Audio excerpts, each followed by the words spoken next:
So I am at the site of the Battle of Franklin. The Battle of Franklin was a battle during the Civil War. We're about, I don't know, 20 miles south of Nashville. And federal troops were coming up from the south trying to capture Nashville, which then and now is the capital of Tennessee. And they weren't interested in having a battle here in the middle of nowhere in Franklin. They were trying to get to Nashville. So they were coming up from the south, which is, let's see, they were coming up this road behind me here. It's called, there's no cars on it, of course, but right there is a road. And it's called the Columbia Turnpike. And it was the main road back then. And the Federals were coming up this way, that way, and over there's a river. And the Confederates had blown out the bridge over the river. So the Union Army, was about 30,000 troops, had to stop to fix the bridge. And while they stopped, the Confederates came up behind them, and the Union had built some trench work, which I think we'll be able to see over here. The Union had built some trench work, and the Confederates attacked the Union and broke through their trench line. And they had some battles in the area here, and they fought into the night. And then as soon as the bridge was fixed, the Union went on their way because the Franklin, Tennessee wasn't the goal. And the Confederates followed them. And eventually the Union captured Nashville, and Tennessee fell to the Union. This was in late 1864. So we're going to take a walk around. Here's a couple of houses to look at, a couple of buildings, and some signs. So we'll do that here. So this is one of the signs here. So this, where those cars right there is, that's the Columbia Turnpike. And Nashville, I guess I did it wrong. Nashville is that way. So they were coming up the road here, and the river is right over, like down there, and that's where the bridge was out. And so the Union was coming this way, and the Confederates were behind them. And this sign here talks about some of the skirmishes that they had in the garden of the Carter family. The Carter family owned a plantation near here, and this is their house in town. This is not their plantation house. Their plantation is available for tours too, but I don't think we're going to do that today. But this is their house. We're going to go over there in a minute. But this whole area was part of the battleground. This is a plaque here. This is talking about the Missouri Infantry. I believe that was a Confederate unit. They broke through the Federal line of defense late in the afternoon on November 3rd. So November 30th, 1864 was when this battle happened. And this building here is the Carter House. It was used as a hospital for wounded Confederates. And somewhere around here, a lot of the Confederate casualties are buried. I read about online that the Confederate casualties were buried near this house. The ones that died in the house. I'll see if it's around here somewhere. I've got a map. Maybe I'll look at the map. We're going to see what this says. The Carter Farm. Okay, so this shows you here what was going on. The river, this is the Columbia Turnpike, and the river is over here. This is north, and Nashville is this way as well. So the Union was coming this way up the Columbia Turnpike, and the Confederates were behind them. When the Union realized they were going to have to stop over here and fix this bridge, they built trenches all through here, and the Confederates attacked the trench line, and they broke through, I guess right here where we're at, because the guy in the center, it said where the trench line bent is where they broke through. And they did some fighting back in here, and then eventually they got the bridge fixed and they moved on. So let's see, Columbia Turnpike. So right over here was where the trench line was. And I believe they said that there were more than one set of trenches, but the Confederates managed to break through all of them, and ruin a lot of people's day. Which, speaking of ruining people's day, this here probably would have done the same thing. So let's see, what do we have here? Doesn't say what this is. Let's see if it says inside here. Oh, this may have been a slave cabin. Although it seems like it's pretty well furnished for a slave cabin. says that, let's see, 1860s. Oscar Carter born into slavery. It says up here they owned 6 slaves. 8 slaves. So this was not a giant, oh wait, what did that say? 200 acres of property in 1871. So they had 6 to 10 slaves, it looks like, which was a good sized farm, but nowhere near what some of the major plantations had. Robert E. Lee, I want to say he had something like 400 slaves at one point. So it's nowhere near the number. The Carter family here was nowhere near the number. What is this? This is a grinding wheel here. I don't know what this is all about. There are tours you can take of this, guided tours, and they'll probably talk to you about what all this is. I don't have the time to stick around for that. Ooh, I just stepped in a hole. So I think it was, yes, it was this house. So this here, all of these holes are all battle damage. The guy at the History Center said to make sure I come up here, and if I stick my, let's see, where's it at? I lost it, there it is. If you look through the other side, oh my God, we'll walk around there and see what that looks like. But the guy said that this house had been chewed up pretty good by gunfire and cannon fire and stuff. So we'll come around the other side here. Oh wow, yeah, okay. This house got chewed up pretty good. All of these holes are damaged from the battle, from musket fire and cannon fire and small shot. I suspect if a regular sized cannonball had hit this, it'd be a much bigger hole. But there's some good sized holes here, probably from some mini balls and stuff. By this time in the war, most of the muskets were gone, and a lot of it was mini balls, which were much more accurate. They were grooved, rifled, and they were much more accurate, and they would put a much larger hole in you. So some of these holes that I'm sticking my finger into were almost certainly made by mini balls. And this would have been behind the Union lines, but not far behind the Union lines, and the Confederates would have been off that way mostly. So they would have been shooting this way towards this house. And if you look on the back of this brick house, there's a lot of chunks missing out of here too. Ooh, that's a good sized one right there. But I bet you a lot of this damage on this wall is from Civil War fire, musket fire, mini ball fire, probably cannons too. Cannons shooting like grape shot and stuff. That's stuff that breaks up in the air. And actually there's a lot of damage to this house as well. A lot of battle damage over here too.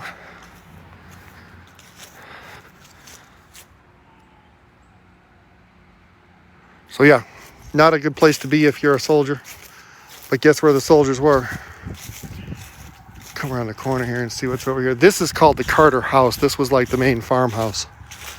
Like I said, you can take a tour of the inside of this. According to some of the brochures I read, I don't think I'll be able to go in because I'm not taking the tour, but several spots on the floor in that house are still bloodstained from when there were soldiers bleeding on them.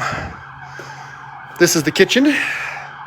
A lot of colonial era, Civil War era houses had a separate kitchen, like a kitchen in a separate building from the house, because if the kitchen caught on fire, it would just take the one building with it. It would not take the entire house, because obviously kitchen fires were a big deal and firefighting was not what it is now.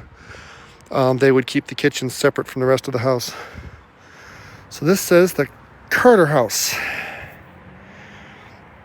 One of the sons of this family, Todd Carter, they talked about him in the museum.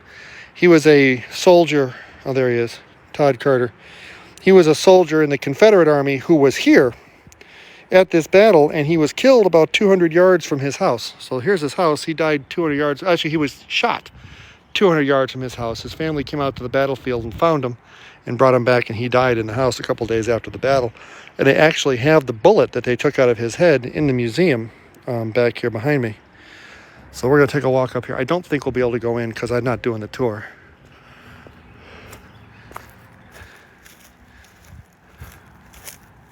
Yeah, it's closed.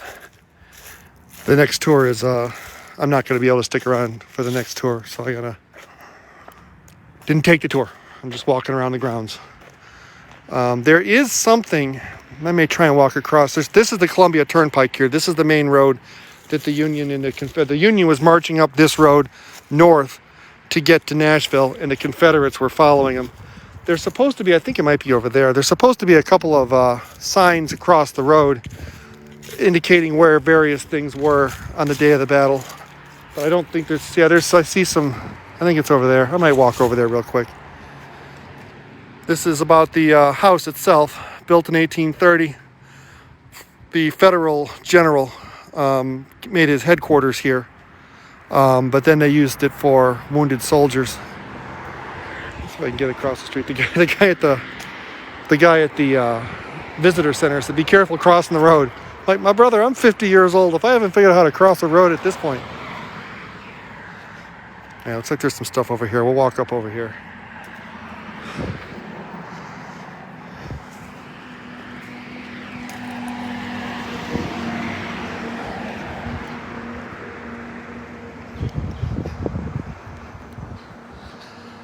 Looks like there's some cannons over here.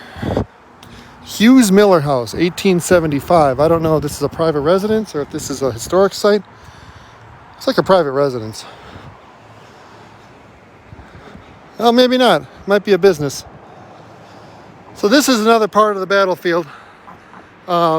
Usually when you come to these kind of battlefields, the part of the battlefield that's open for people to look at is a very small part of the original battlefield, and I'm sure that's the case here. I'm sure this whole area was nothing but soldiers, and probably none of these buildings were here.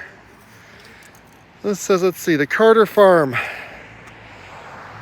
1829 was when the first Carters came here, and then he was doing cotton. He built a cotton gin, processed 30 bales of cotton a year.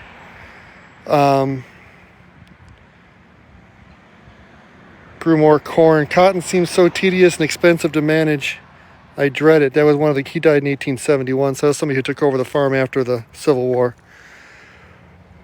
There were 12, okay, so Fountain Branch Carter in 1860 owned 28 slaves.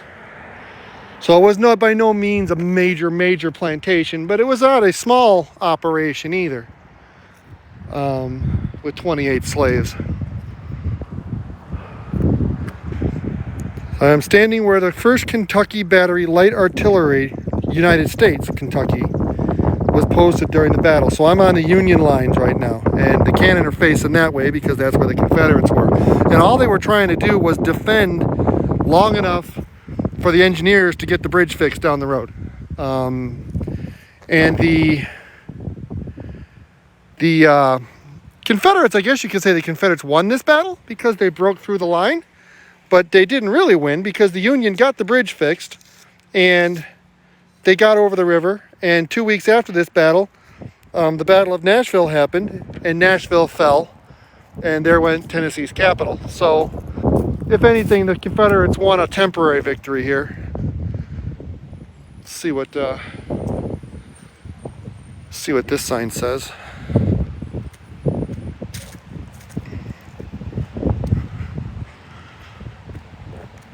The Federal Line.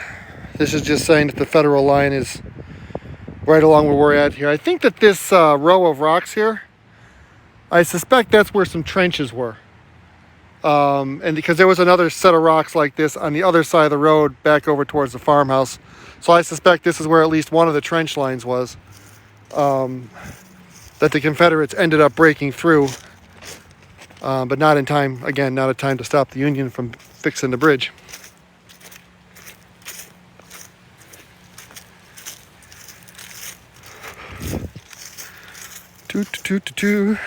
Awesome. Nothing like a Civil War battlefield showing a bunch of dead bodies, but that's kind of what happened. Let's see. Anything on here of interest? Not really. Just talking about how the Confederates, by the time the fighting stopped, 2,000 Confederate troops had become casualties. The bodies of the dead were heaped up on one another. So they started out well, but it ended up poorly. Actually, looks like one of the generals got captured. One of the Confederate generals, this guy here, General Gordon, George Gordon, was captured. By the time this battle happened, it wasn't a matter of who was going to win. It was just how long it was going to take for the Union to win by November of 1864. I mean, Lee is going to surrender in 6 months. Lincoln will be dead in 6 months. The Confederacy's already been cut in half. Vicksburg has fallen. Big parts of the South are under Union control. It was only a matter of time before the Confederate was going to have to surrender. And I don't know, when you think about it that way, all the people who died in this battle, both sides, it's kind of pointless. Didn't change anything, really. Franklin Battlefield Roll Call of Honor. I assume these are all the people who died on this battlefield. Oh no, these are all the people who donated to preserve this battlefield. Okay, that's cool. I believe that somewhere around here is a graveyard. I don't know if this is like the foundation of something. Let's see if one of these signs says so. But see how the trench line starts again.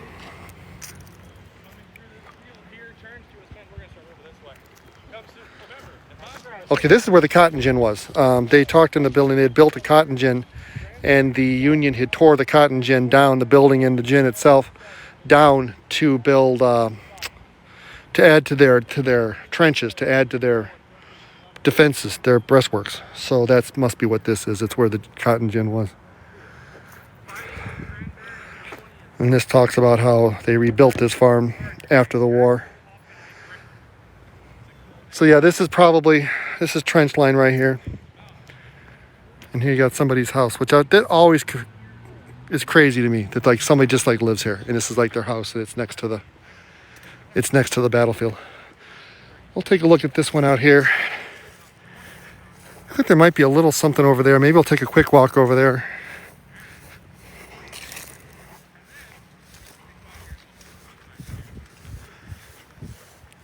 That guy that just walked past was giving some kind of a tour. I think it was probably a non-official tour, because they told me the next official tour wasn't going to start for another hour almost. Oh yeah, the breakthrough. So this is where they broke through the lines. Here's the Union lines. That's the trench works here. All these dots. And that's the Confederates. They were coming up. This is the town of Franklin down here, and the river's over here. The river kind of goes like this, and it comes up like this, and Nashville is up here. So the Confederates were trying to get through here, and this is where they broke through. Again, temporary victory, but by this point in the war, I suppose there were people who still thought that the Confederacy had a shot, but not very many. By 1864, by late 1864, anybody who was paying any attention knew that the war was over and knew that the Union had won. It was just a matter of how bad were they going to have to beat them before the Confederacy would give up. I think probably even most people in the Confederacy knew. I know for sure Jefferson Davis knew by late 1864 that it was over. They've got letters of his that he wrote during that time, basically admitting that yeah, we're just trying to get as just a peace as we can without too harsh of terms. And they didn't end up getting it. They ended up getting pretty harsh terms. So this is just a pile of cannonballs, I guess. There's no plaque to go with it that I can see. So this is just a pile of cannonballs. And I think that might be about it on this battlefield. So that is the Battle of Franklin.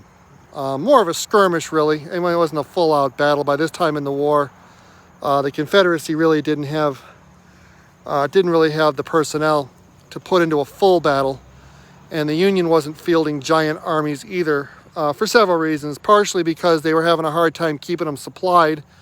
The only way they could really keep them supplied was doing what Sherman did, which was basically rape the natural resources and pillage everything you came across, which didn't win you friends and influence people. And then keep your supply lines open, and that was kind of hard to do when you were in the Deep South. So the Union wasn't sending out large armies. The army that was here was 30,000, which I think was about standard for the time. For a point of reference, the Union army at Gettysburg, I think, was somewhere in the neighborhood of 90,000. So 3 times as big as the army that was here. And again, it wasn't a, let's see, another,